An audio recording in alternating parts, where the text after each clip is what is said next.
She thought I was just the quiet husband who'd never fight back. She cheated with her boss, lied to my face, and while she thought I was breaking, I was buying the company behind her back. This isn't a story about revenge. It's about self-respect, and how I fired them both, without ever raising my voice. Who would have thought? A man who worked hard, loved quietly, and lived a simple life would one day become the target of a betrayal so calculated, so cruel, it would change the course of everything. My name is Daniel. 3 years ago, I believed I was the luckiest man alive. I married the woman I'd loved since college, Michelle. She wasn't flashy or loud. She didn't turn heads everywhere she went. But to me, she was everything. We didn't have much, but we had enough. A modest apartment, stable jobs, quiet nights spent cooking together, watching movies, and the way she'd fall asleep on my shoulder mid-sentence, still smiling. That was happiness. At least I thought it was. I worked as a software engineer, stressful but steady. Michelle was in the marketing department of a large trading company. She often came home exhausted, sometimes frustrated, and she'd talk about her boss, a man she described as strict, demanding, sometimes cruel. He treats people like they're disposable, she once said, eyes tired. I'd listen, nod, and hold her close. I remember telling her, "You're stronger than that. Don't let him change you." She'd smile faintly. We both believed the worst thing at work was just another bad day. But then, one night, she came home much later than usual. No call, no message. I tried not to worry, but as the hours passed, my mind began to race. 10, 11, midnight. When she finally walked through the door, she smelled like wine, expensive wine, and carried a shopping bag with a designer logo. One I knew she couldn't afford on her salary. I didn't say anything right away. She smiled and said there had been a big client celebration. The team went out, her boss treated everyone, and apparently, he handed out gifts to the top performers. She said she was one of them. I nodded. I believed her, or maybe I wanted to. Still, something didn't sit right. Michelle started to change after that. She paid more attention to her looks. Her makeup was heavier, her perfume stronger, her clothes newer, more expensive. When I asked, she'd shrug and say a co-worker recommended it, or that she got it on sale. I wanted to trust her. That's the thing. Love, to me, meant trust. And even when small cracks began to appear, I told myself not to be suspicious, not to be the jealous husband who questioned everything. But I noticed the way she'd tilt her phone away when texting, the way she'd jump when I entered the room. I noticed the nights she claimed her phone battery died, a thing that never happened before. One day, I picked up her wallet while cleaning, and a folded receipt slipped out. Dinner, for two, an upscale restaurant. That same night, she had told me she was working late on a group project. I said nothing. I swallowed it, buried it. Then came the day everything shattered. It was a rainy Friday afternoon. I got off work early. My plan was simple. Surprise Michelle, maybe take her out to dinner, something we hadn't done in a while. I missed her. I missed us. I drove to her office building and waited in the parking garage. Around 6, I saw her. She stepped out of the elevator, not alone. A man in a tailored grey suit walked beside her holding her coat. They laughed together, too close, too familiar. Then, as they reached a sleek black BMW, she turned to him, and he kissed her. Right there, in the open. In the same parking garage where I sat frozen in my car, watching the woman I thought I knew give herself to someone else. I don't remember how I got home. I just remember the silence, the cold. I didn't confront her that night. She walked in around 9, claimed another late meeting. I nodded, set the table for 2 like I always did. We ate. She smiled. I pretended nothing had happened. That night, while she slept beside me, hand resting lightly on mine, face peaceful. I just stared at the ceiling. I wasn't angry, not the kind of rage that screams and breaks things. I was empty. And in that silence, I decided something. I wouldn't yell. I wouldn't beg. I wouldn't even ask why. No, I'd let her think she won. And then I'd take it all back. Everything. But on my terms. The next morning, she acted as if nothing had happened. She smiled, kissed my cheek, poured herself coffee, and asked if I wanted pancakes or scrambled eggs. I said, "Whatever you're in the mood for." She chose pancakes. That small moment stayed with me.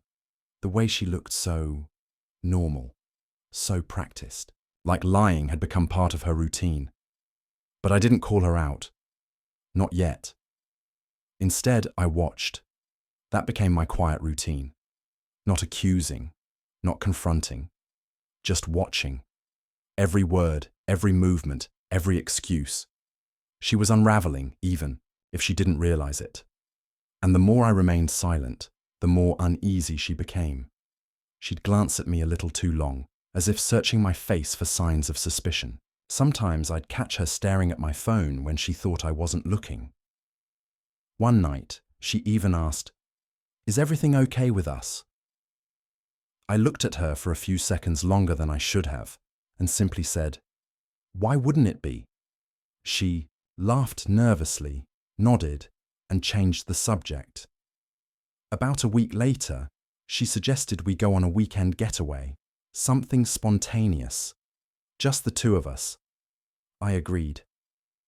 She booked the place herself, a nice cabin upstate, secluded, quiet. She tried to make it feel like a fresh start, like we were rebuilding something.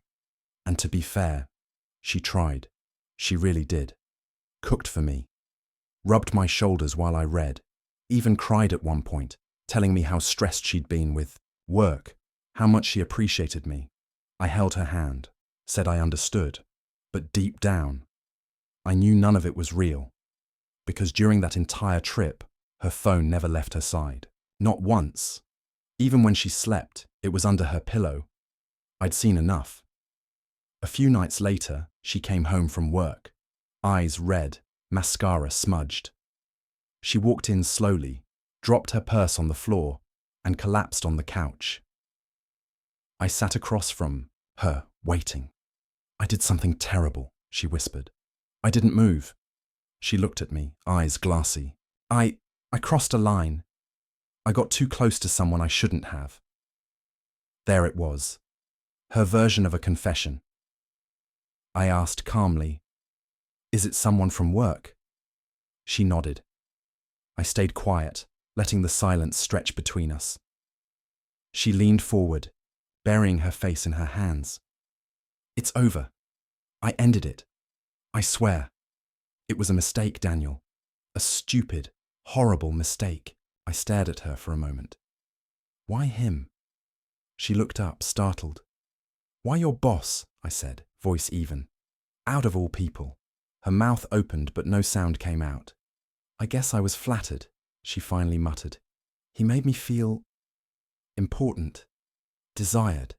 I nodded. I could have screamed. I could have walked out. But I didn't. Instead, I stood up, walked to the kitchen, poured myself a glass of water, and looked out the window. "Are you going to leave me?" she asked from behind.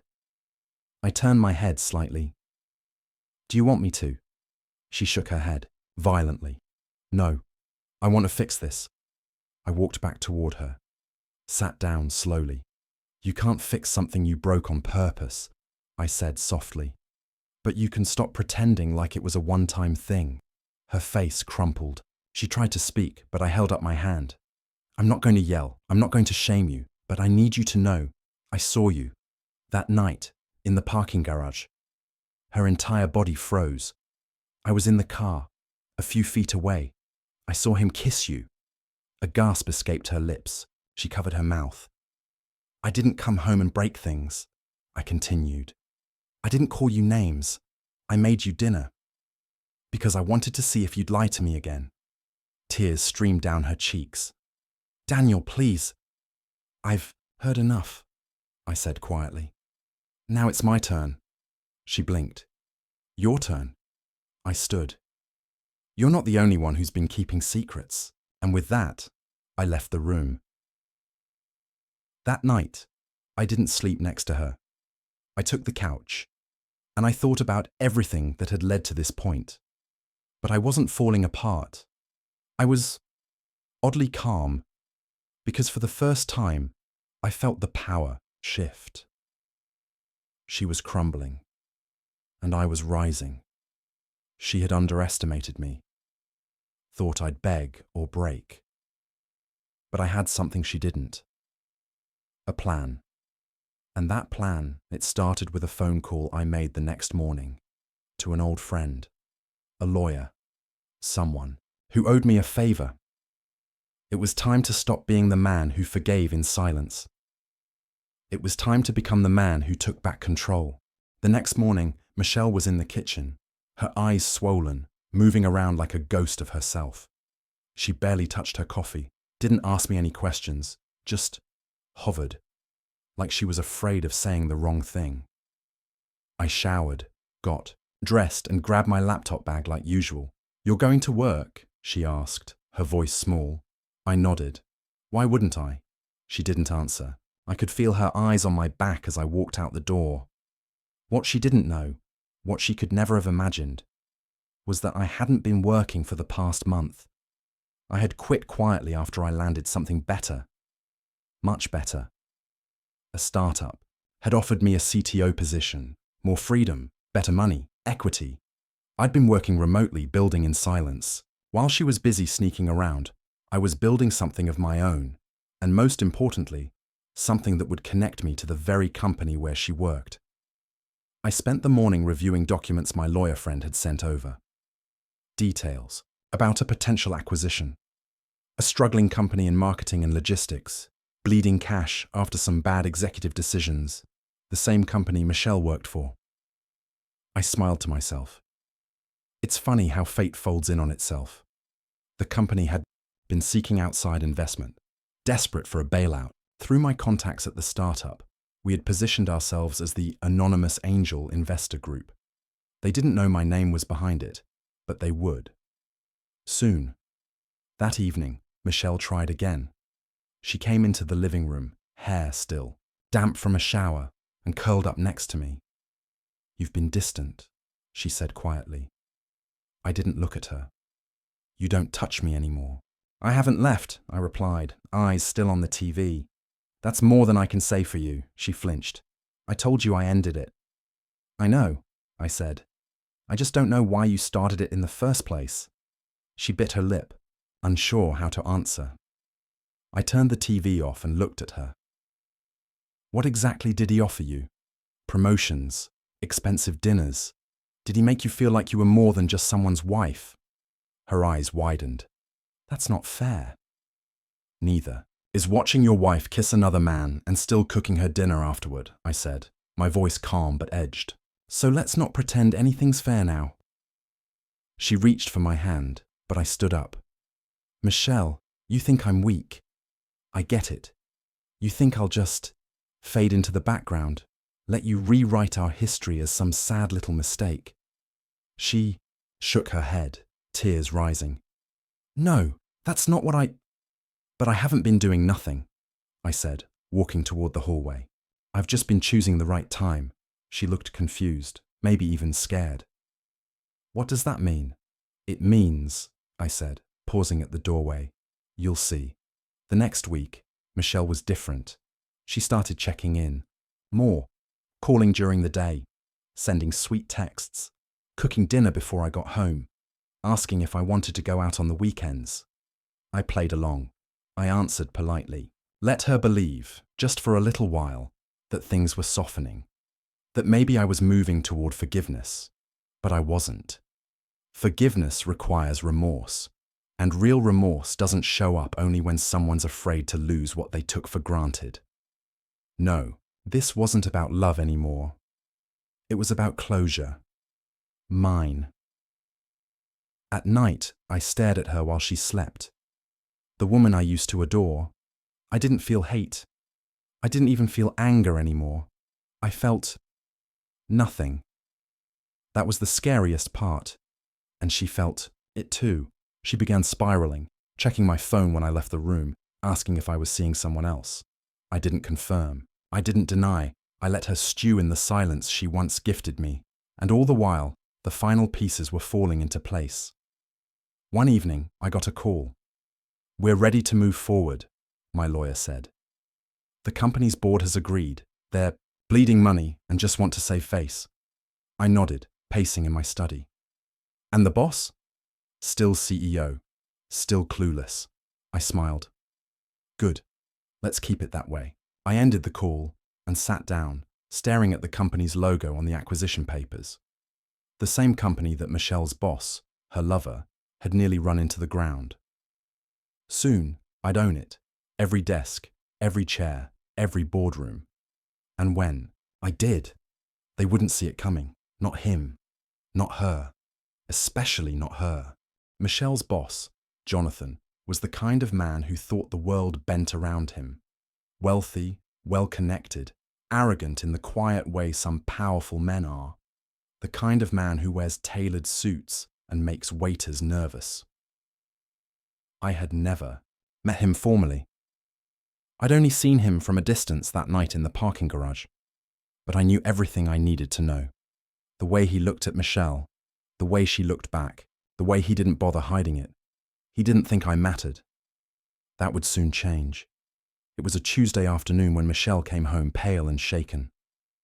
"They're bringing in investors," she said, her voice trembling. "A group of outside buyers. Everyone's panicking." I stayed quiet, pretending I didn't know. "Apparently the company's bleeding money," she added. "I mean, I knew things weren't perfect, but..." She trailed off. I set down my coffee mug. "So what happens now?" She shrugged, fiddling with her sleeves. "I don't know. Layoffs maybe. Restructuring. It's all happening so fast." I nodded, keeping my expression neutral. "Must be stressful." Her eyes darted to mine. "You're calm about this." "I've always been calm, Michelle," I said gently. "You just didn't notice." 2 days later, she was on the phone late into the evening, pacing the hallway, speaking in hushed tones.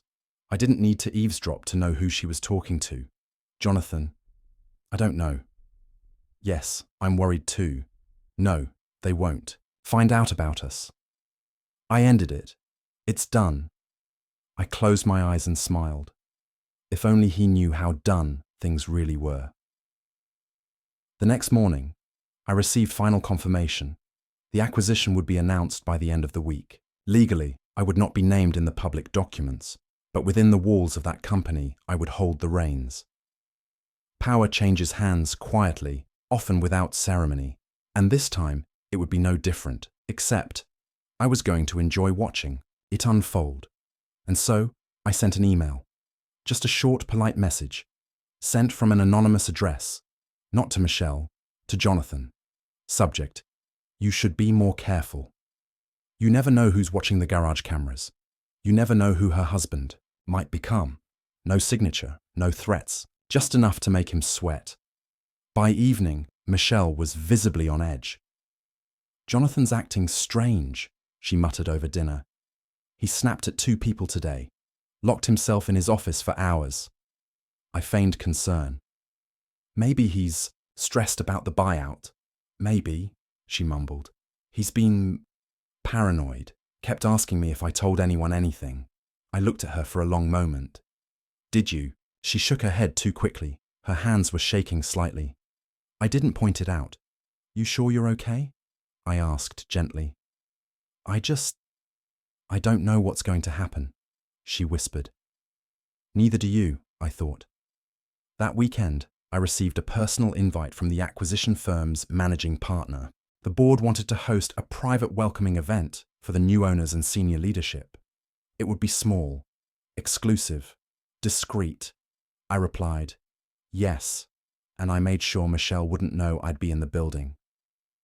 Monday morning, she dressed, in her favorite navy blouse, the one she always wore when she needed to look confident. She smiled at me over coffee, but there was tension behind it. I kissed her forehead. "Have a good day at work." "You too," she replied, voice hollow. A few hours later, I walked through the glass doors of the company she worked for, but not as a visitor, as an owner. Jonathan didn't recognize me. Why would he? We'd never spoken, but he looked nervous as he shook hands with the new executives. I watched him closely, listened to how he avoided eye contact, how he laughed too, loudly. Guilt has a scent. He reeked of it. After a few quiet conversations with board members, I was shown to a private room where the new leadership team was meeting. And there, I spoke my first words as a controlling owner of the company. Polite, calm, strategic. I didn't mention Michelle. I didn't need to. By the time the meeting ended, I requested a list of senior department heads for review. No announcements yet, but it was clear something was shifting. And as I left the building that day, I didn't look back. I didn't need to see her face, not yet. That moment would come, just not today. The news came midweek. A company-wide email went out at 8:17 a.m., just as people were pouring their first cup of coffee and settling into their desks. Leadership restructure. Effective immediately. No names, no details, just a single line at the bottom. Internal announcements to follow. By 9 a.m., the whispers had already turned into a storm, and by 10, Jonathan was called into the boardroom. Michelle texted me around 10:30. "Something's happening. They just pulled Jonathan into a meeting with legal." I didn't reply. She texted again 15 minutes later. "They're letting people go." "Dan, I'm scared." Still, I said nothing, because the silence she once used to deceive me, now it was mine. By noon, the bomb had dropped. Jonathan was escorted out of the building, not by security, but by a silent pair of lawyers in dark suits. It was neat, clean, corporate, no yelling, no explanations. Just a man in a crumpled suit, carrying a box of personal items, walking through the same lobby where he once strutted like a king. Michelle didn't call. She didn't have to. I could picture the look on her face, the questions racing through her mind, the tightening in her chest. Her safety net was gone, and she had no idea what was coming next. That evening, I came home to a house filled with nervous energy. Michelle was pacing in the living room when I walked in. "They fired him," she blurted out, as if it were breaking news. I put down my bag. "I know." She blinked. "You... what?" "I know," I repeated calmly. "I heard." She narrowed her eyes. "How?" I poured myself a glass of water. "Small world." She stared at me for a long moment, something shifting behind her expression. "You're acting weird. Ever since I told you the truth, you've been different." I met her eyes. "Truth? You mean the edited version you gave me 2 weeks late?" She flinched. "I'm trying," she whispered. "I told you I ended it. I'm here. I'm trying to fix things." I nodded. "And yet, the only thing that's really changed is that your backup plan got fired." She stepped back slightly like I'd slapped her. "I'm not like that." "Then tell me," I said softly. "Why are you still looking at me like you're terrified I might disappear?" Her mouth opened, then closed. She didn't have an answer, because she was afraid. Not of losing me, of what I knew and what I might still do. That night, I sat alone in my office, staring at my computer screen. I could have fired her right then. One email, one decision, done. But it was too early.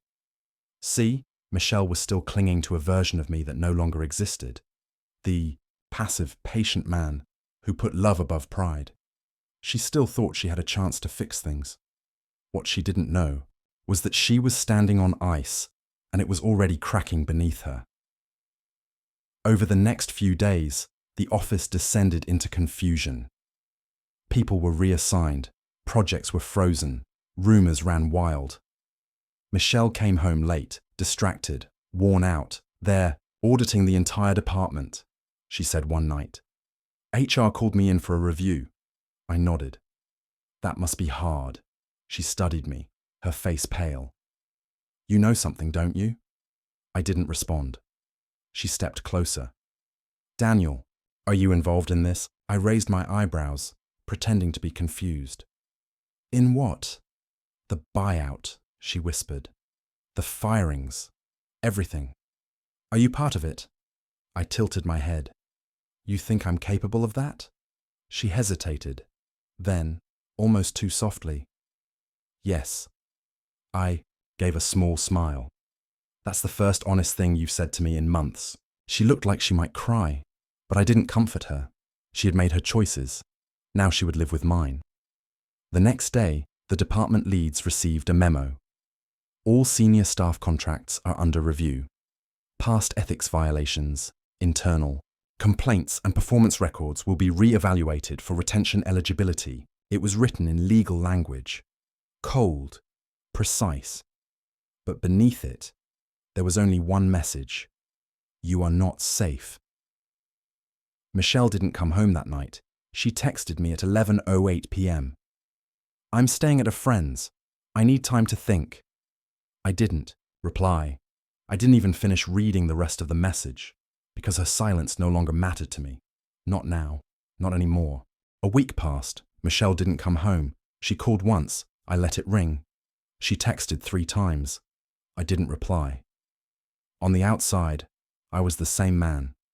Calm, consistent, going about my day like nothing had changed. But inside, everything had. I didn't miss her. I didn't hate her. I had simply let go of the illusion she had worked so hard to maintain, and now it was time to let the truth rise. Not in the shadows, but right under the lights. The company planned a quarterly staff gathering, a town hall-style event where department heads and key team members would be invited to meet the new ownership group. It was set in the large atrium at headquarters.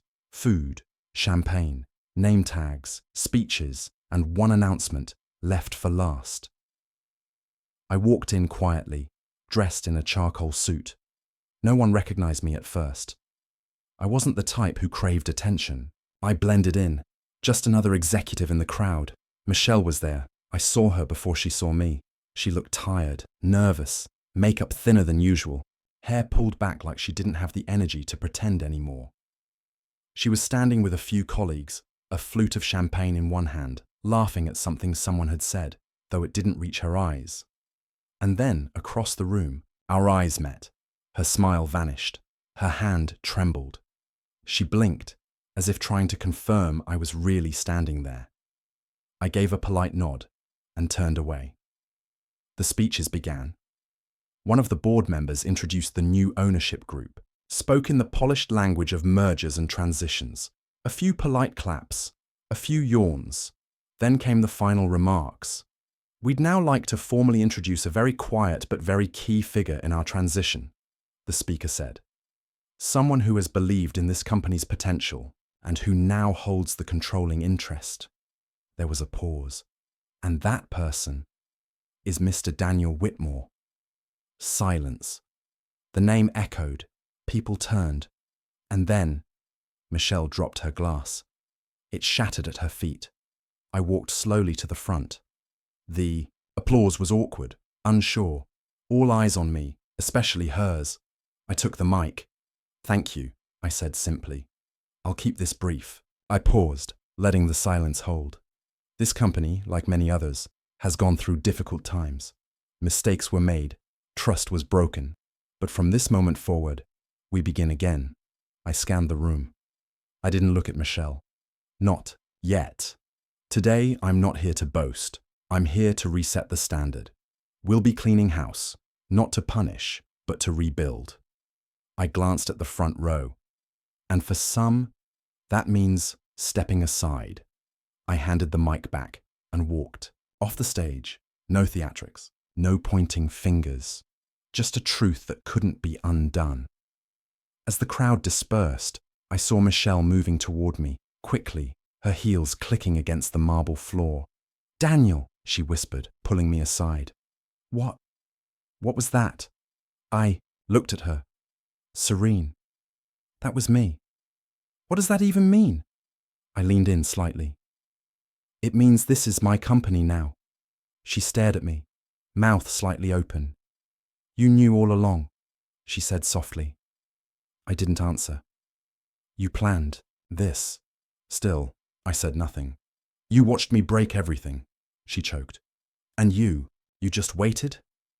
I looked her in the eyes, calm, unwavering.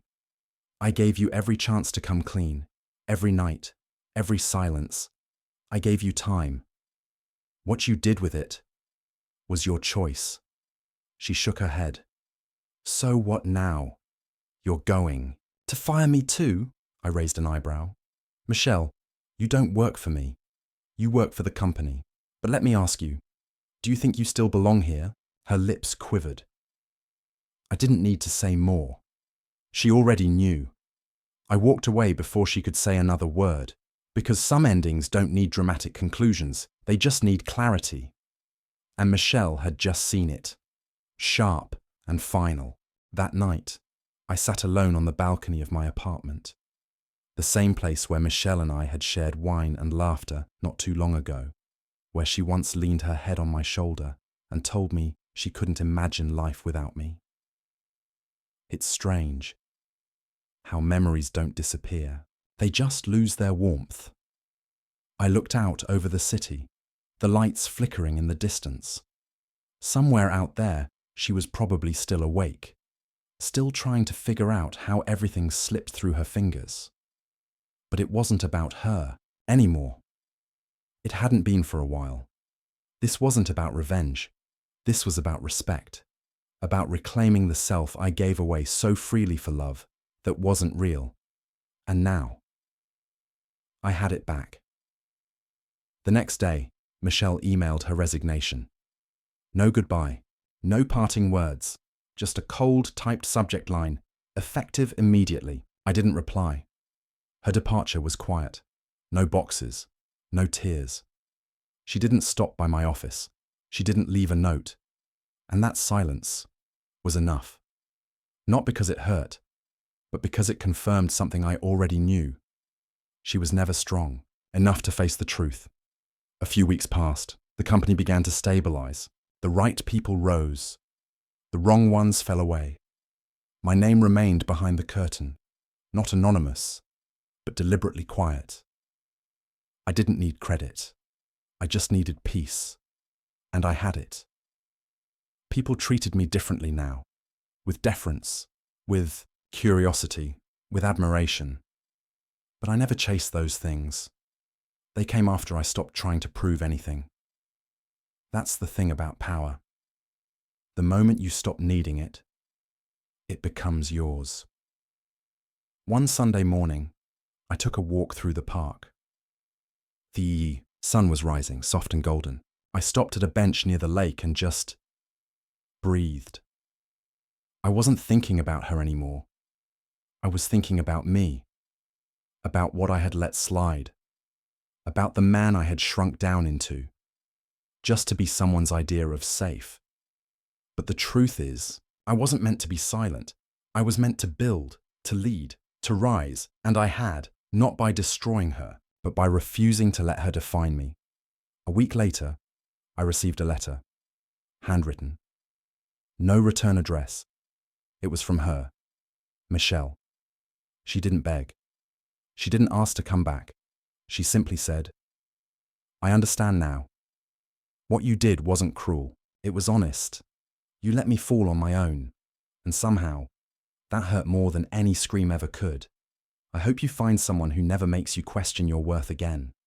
I folded the letter and placed it in a drawer I rarely opened, not because I needed to remember her, but because I needed to remember me, what I endured, what I walked away from, what I became. People often ask me if I regret staying as long as I did. My answer is always the same. No, because sometimes the most powerful stories begin when someone you love breaks you and you choose to rebuild without them. Not out of anger, but out of love. for yourself.